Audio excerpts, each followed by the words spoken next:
শুভ সকাল প্রিয় বন্ধুরা, রাধে রাধে। তো আজকে ঘুম থেকে উঠি আমি কইছিলাম জানি কুটুম বাড়ি যাইরাম গিয়া, কতদিন আর বাড়িতে থাকতাম, আজকে ভাবলাম একটু ঘুরিয়ে ফিরিয়ে এই কুটুম বাড়ি থেকে। তো এখন আমি যাইরাম গিয়া শিলচর। তো রেডি হয়ে গেছি, রেডি হওয়ার পরে বাইরে হইতাম, এমন টাইমে আইসা আমার বোন যেতে আমার সঙ্গে যাইতো, তাই নাইলে খান্না করবো। তো আমি তাইলে এখানে বুস খাওয়াইলাম, বুস না হইলে আইতে দিত না, তাই তো বুস খাওয়ানোর পরে তাইও খুশি হয়ে গেছে, এখন আমার যাইতে দেন, নাইলে তো খানলো না আমি যাওয়ার পরে।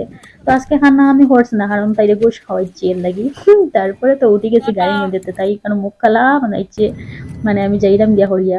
আর আমরা আসামের সৌন্দর্য কিতা কারণে, এই সুন্দর সুন্দর চা বাগান গুলো অত সুন্দর লাগে দেখতে, কোনো দিকে যাইতে হইলে আর কি মজা লাগে যাইতেন দেখতে, সত্যিই সুন্দর। আর এখন আমার শরীরও কিতা করিয়া শুরু হয়ে আসছে, দেখো আমি বমি হইয়া আইয়ে সারছি, এর লাগে আমি শিলচরে যাই না, এত দূরই শিলচর যাইতে যাইতে রাস্তাও শেষ হয় না বোঝা যায়।